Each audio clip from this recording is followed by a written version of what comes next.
उठाओ पवित्र वचन को अपने हाथों में। ये वचन मेरे शुद्ध रहने का आधार है। उठाओ अपने हाथों को, मेरे चंगे रहने का आधार है। इस वचन पर मैं अपना ध्यान लगाऊंगा प्रभु यीशु मसीह के नाम में। तारीफ करो जोर से। पहला शमूएल 22 उसका अध्याय, उसकी 1 आयत। पुराने नियम में पहला शमूएल उसका 22 उसकी 1 आयत लिखा, दाऊद वहां से चला और बचकर अदुल्लाम की गुफा में पहुंच गया। ये सुनकर उसके भाई वरन उसके पिता का समस्त घराना वहां उसके पास गया, और जितने संकट में पड़े थे और जितने ऋणी थे यानी कर्जाई थे, जितने उदास थे, वो सब उसके पास इकट्ठे हुए और वह उनका प्रधान हुआ, और कोई 400 पुरुष उनके साथ हो गए। मैं उस फिर से पढ़ूंगा, आप उसे देखेंगे अपनी बाइबल में। और आपके पड़ोसी के पास अगर बाइबल नहीं है तो उसे याद करवाओ को अगली बार लेके आना। मैं 1 2 3 गिनूंगा, हम सब इकट्ठा पढ़ेंगे उसके बाद। पहला शमूएल 22 उसकी 1 आयत। 1 2 3। दाऊद वहां से चला और बचकर अदुल्लाम की गुफा में पहुंच गया। ये सुनकर उसके भाई वरन उसके पिता का समस्त घराना वहां उसके पास गया। जितने संकट में पड़े थे, जितने ऋणी थे, जितने उदास थे, वो सब उसके पास इकट्ठे हुए और वह उनका प्रधान हुआ, और कोई 400 पुरुष उनके साथ हो गए। सब बोलो आमीन।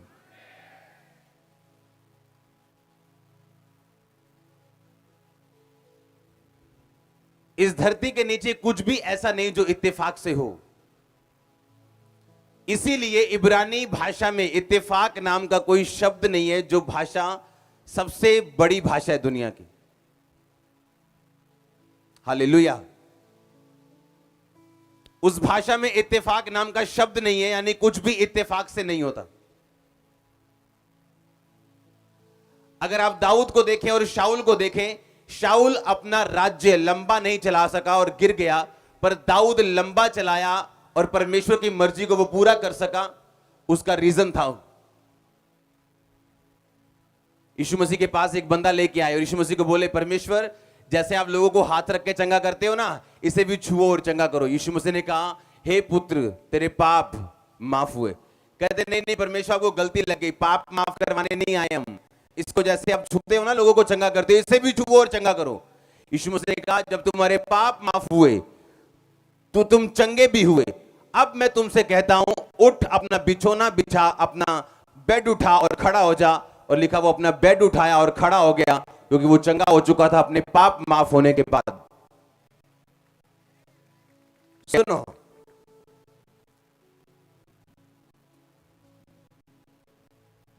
वो लोग परमेश्वर से चंगाई लेने के लिए आए थे, लेकिन परमेश्वर ने उनका हल तो किया, लेकिन अलग तरीके के साथ, ओरिजिनल तरीके के साथ।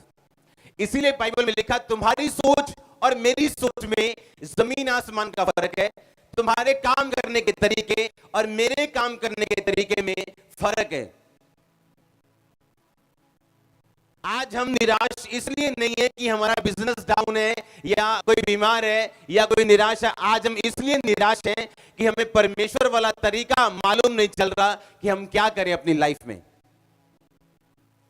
एक लेबनान का मुस्लिम व्यक्ति था, और हमेशा से उसने अपने बचपन से महसूस किया था अपनी लाइफ में कि हमेशा एक कमी सी है उसकी जिंदगी में। हमेशा एक नेगेटिव सी स्पिरिट उसकी लाइफ में काम करती थी। कभी सेटिस्फाइड नहीं, कभी खुश नहीं, हमेशा दुखी, हमेशा प्रॉब्लम। उसे लगा शायद वो गरीब है और वो यूएस से चला गया, अमेरिका चला गया, लेबनान को छोड़ के अमेरिका गया। वहां पे उसने अपनी पढ़ाई पूरी की, उसके बाद एक कंपनी खोली, कंपनी चलनी शुरू हुई, मिलियनर बन गया, बड़ी बड़ी गाड़ियां ली, बड़े बड़े घर ले लिए। और तभी भी वो नेगेटिव स्पिरिट उसके साथ थी, तभी भी वो दुखी मन उसके साथ था, तभी भी अनसेटिस्फैक्शन, कि एक बंदा सेटिस्फाइड भी नहीं है और हमेशा बेचैन है, और उसे मालूम नहीं था कि कारण क्या है। एक मीटिंग में चला गया, मुस्लिम था लेकिन किसी ने इनवाइट किया, मीटिंग में चला गया। पास्टर ने जब प्रीच किया तो उसे मालूम हुआ कि उसकी लाइफ में एक श्राप काम कर रहा है, जो उत्पत्ति में परमेश्वर ने अब्राहम को बोला था कि जितने लोग तुमको आशीष देंगे मैं उन्हें आशीष दूंगा। अब्राहम, अगर तुझे कोई कोसेगा तो मैं उसे श्रापित करूंगा। उसने स्टडी की अब्राहम कौन था और उसे मालूम हुआ अब्राहम यहूदियों का पूर्वज है। जो यहूदी लोग इज़राइल में रहते हैं, अब्राहम उनका पूर्वज है। और परमेश्वर ने कहा अगर तुम यहूदी लोगों को श्राप दोगे तो मैं तुम्हें श्राप दूंगा, अगर तुम उनको कोसोगे तो मैं तुम्हें श्राप दूंगा, अगर तुम उन्हें ब्लेस करोगे तो मैं तुम्हें ब्लेस करूंगा। उसे अपनी गलती समझ आई, क्योंकि उन लोगों के परिवारों को बचपन से सिखाया जाता था कि कैसे यहूदी लोग बुरे होते हैं और उनसे नफरत कैसे करनी है, उनके बारे में बुरा कैसे बोलना है। उसने परमेश्वर से माफी मांगी और जो सेटिस्फेक्शन उसका बिजनेस नहीं दे सका, उसकी लाइफ नहीं दे सकी, पैसा नहीं दे सका, दुनिया की कोई चीज नहीं दे सकी, जैसे ही उसने माफी मांगी वो कर्ज उसकी लाइफ से टूटना शुरू हुआ। आज वो क्रिश्चियन है और कर्ज से आजाद है। यानी हर चीज का एक स्पिरिचुअल हल है आपकी लाइफ में। और अगर आप स्पिरिचुअल, आपको मालूम नहीं कि आपका हल क्या है, आपका सोल्यूशन क्या है और वो होगा कैसे, इसीलिए लोग निराशा और अंधेरे में रहते हैं। बाइबल कहती जब यूसुफ जेल में था तो जेल में कैसे पहुंचा, जेल में उसके भाइयों ने उसको बेच दिया क्योंकि वो आत्मिक था। सब भाई इकट्ठे रहते थे, लड़कियां छेड़ते थे, गलत काम करते थे। यूसुफ को पसंद नहीं था, वो बाप के पास जाके चुगलियां करता था उनकी कि पापा आपके बाकी जो भाई मेरे ऐसे हैं वो वैसे हैं, भेड़ खा जाते हैं और फिर बोलते हैं भेड़िया खा गया, खाते खुद हैं, खुद बेच देते हैं, खुद ऐश करते हैं। और लिखा बाकी भाई उससे नफरत करते थे। क्योंकि आपको यह डिसाइड करना है आप झुंड के साथ रहना चाहते हो या परमेश्वर के साथ अकेले भी रहना चाहते हो। आमीन। और बाइबल कहती है जब उसके भाई उससे नफरत करने लगे और एक दिन गड्ढे में फेंक दिया उसको, उसके बाद बेच दिया। बेचने के बाद वो ऐसे देश में गया जिसे उसे, जहां उसे कोई जानता नहीं था। कैमरामैन खड़े रहो वहीं पे, हिलो मत। और क्या हुआ वहां पे, एक घर पे नौकरी की, झाड़ू पोछा किया, उसके बाद जेल चला गया। जेल जाने के बाद राजा के दो बंदे, खिलाने वाले का प्रधान हेड, एक पकाने वाले का हेड, दोनों अंदर जेल में थे। उनके दर्शनों का अर्थ समझाया। जब उनको सपना आया और बोले कि हमें सपना आया लेकिन कोई इसका मतलब बताने वाला नहीं है। आप मुझको एक बात बताओ, कौन जेल से बाहर नहीं आना चाहता? कौन ये नहीं चाहता कि उसके दर्शन पूरे हों? कौन ये नहीं चाहता कि परमेश्वर का वचन उसकी जिंदगी में पूरा हो? कौन ये नहीं चाहता कि जो कुछ परमेश्वर ने उसकी जिंदगी में रखा है वो अपनी जिंदगी में देख पाए? कौन ये नहीं चाहता कि वो गवाही के साथ वापस आए? लेकिन सब इसके साथ वापस नहीं आएंगे, क्योंकि आपको गवाही के साथ वापस आने के लिए आत्मिक रीति के साथ चलना पड़ेगा। और बाइबल कहती यूसुफ उस टाइम आत्मिक रीति के साथ चला, क्योंकि जेल जाने के बाद भी उसने परमेश्वर पर भरोसा करना नहीं छोड़ा। वो कह सकता था कि मुझे ये परमेश्वर की क्या जरूरत है, मैं पवित्रताई में रहा हूं, अपने भाइयों के साथ नहीं रहा, मुझे कोई फायदा नहीं हुआ। मैं जेल में अभी सड़ रहा हूं, अभी तक पवित्रताई में हूं, इसीलिए जेल में हूं क्योंकि मैं उस पोती पर की अपने मालिक की पत्नी के साथ मैं सोया नहीं, गलत काम नहीं किया, तो उसने जानबूझ के मुझे फंसाया, मैं इसीलिए जेल में हूं। पाप के कारण नहीं, पवित्रताई के कारण जेल में हूं। तो तब भी पवित्रताई को छोड़ा नहीं। तो हुआ क्या, जब आप परमेश्वर के साथ कनेक्टेड रहते हैं और आप जानते हैं कि आपका हल होगा, हुआ क्या, परमेश्वर ने उसको उन दर्शनों का मतलब समझाया। जो पकाने वाले के हेड में और पिलाने वाले का हेड, दो हेड होते थे। एक डिशेस का ध्यान रखता था, क्या बना है, मटर पनीर बना है जी, पालक बनी है जी, पूरे डिशेस का ध्यान रखते थे। उसका हेड जो था, एक पानी का ध्यान रखता था, पानी का, ड्रिंक का, कोल्ड ड्रिंक जो भी आप लगा लो, तरह तरह के जो पीने के पदार्थ होते थे, एक उसका हेड था, एक पकाने वाले का हेड था। दोनों जेल में थे और दोनों को सपना आया। यूसुफ ने दोनों के सपनों का अर्थ समझाया और दोनों के सपने का अर्थ पूरा हुआ। एक फांसी पे चढ़ाया गया, एक दोबारा अपनी पदवी पे नियुक्त किया गया। तब भी यूसुफ की जिंदगी में कोई भी ब्लेसिंग नहीं आई। एक दिन राजा को दर्शन आया जिसका मतलब कोई नहीं समझा सका, और पिलाने वाले के प्रधान ने कहा कि हम जेल में थे तो एक व्यक्ति ने हमारे सपने का अर्थ समझाया था और वो पूरा हुआ। अगर तू उसको भुलाए तो तेरा भी वो सपना वो बता सकता है कि उसका अर्थ क्या है। मैं आपको यह बताने की कोशिश कर रहा हूं, यूसुफ के जेल से बाहर आने का कारण सिर्फ एक ही था कि वो आत्मिक व्यक्ति था। उसने अपनी आत्मिक कामों को छोड़ा नहीं, उसने अपने पवित्रता को छोड़ा नहीं, और उस कारण जब वो परमेश्वर से जुड़ा रहा तो दर्शनों का अर्थ समझाता रहा लोगों को।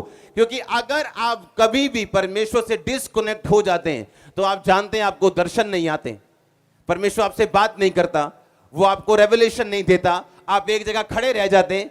जिस तरह बाइबल में लिखा है, जब शाऊल परमेश्वर में गिर गया तो परमेश्वर ना तो उसे भविष्यद्वक्ताओं के द्वारा बात करता था, ना तो सपनों के द्वारा बात करता था, ना वचन के द्वारा बात करता था, किसी भी तरह से वो बात नहीं करता था। इसीलिए वो भूत सिद्धि करने वाली एक औरत के पास जाके उसने भूतों से पूछना शुरू किया था कि क्या मैं इस जंग में जीतूंगा या नहीं जीतूंगा। हालेलुया। तो यूसुफ का हल कैसे हुआ? जब वो आत्मिक बना। आना जेल से बाहर था। हां, आप जानते हैं दाऊद और शाऊल में क्या अंतर है? जब शाऊल लोगों को चुनता था तो वो बड़े बड़े लोग चुनता था, ये सुंदर है, ये पढ़ा लिखा है, आ जाओ मेरे साथ। जब दाऊद लोगों को चुनता था, लिखा 400 बंदे जो दाऊद की आप कलीसिया लगा लो, जो उसकी कलीसिया में शामिल हुए, पता कौन थे वो? करजाई थे, वो उदास थे, वो हां, अनसेटिस्फाइड लोग, उदास, करजाई। आपने पढ़ा कि नहीं पढ़ा अभी? हां, दोबारा पढ़ेंगे इसे। क्या लिखा आपकी बाइबल में? कौन थे वो लोग? हां, ਉਥੋਂ ਨਿਕਲ ਤਾਂ ਦਾਊਦ ਉਥੋਂ ਅਬਦੁਲ ਦੀ ਖੁੰਦਰ ਵਿੱਚੋਂ ਭੱਜ ਆਇਆ ਅਤੇ ਉਹਦੇ ਭਰਾ ਅਤੇ ਉਹਦੇ ਪਿਓ ਦਾ ਸਾਰਾ ਟੱਬਰ ਇਹ ਸੁਣ ਕੇ ਉਹਦੇ ਕੋਲ ਉੱਥੇ ਆ ਗਏ ਅਤੇ ਸਭ ਦੁਖੀ ਅਤੇ ਕਰਜ਼ਾਈ ਅਤੇ ਸਭ ਜੋ ਦਿਲ ਜਲੇ ਸਨ ਉਹਦੇ ਕੋਲ। दिल जले, क्या वर्ड है पंजाबी में, तारीफ करो इस वर्ड के लिए। करजाई, उदास लोग, करजाई लोग। आप उदास लोगों के साथ नहीं रहना चाहते हो, क्यों? वो उदासी की बातें करेंगे हर वक्त। हाँ, करजाई लोग, यार दही यार 100 रुपया यार कल दे दूंगा तेनू, हर टाइम मांगने वाले लोग। हाँ, दिल जले मतलब अनसेटिस्फाइड, जिनकी लाइफ जीरो हो चुकी है, ऐसे लोग। लेकिन ऐसे 400 लोग दाऊद के साथ आए और वो उनका प्रधान हुआ। आज जब लोग इस चर्च में आते और बोलते हैं ये बन क्या रहा है, क्या बना रहे हैं हम, कौन सा शहर बना रहे हैं आप? और आप जानते जब ये चर्च शुरू हुई थी तो लोग पता क्या बोलते थे कि ये गरीबों का चर्च है, यहां पंजाबी भी नहीं आते हैं, यहां तो इधर उधर के लोग आते हैं, ऐसा लोग बोलते थे।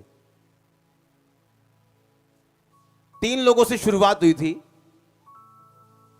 10 हुए, 20 हुए।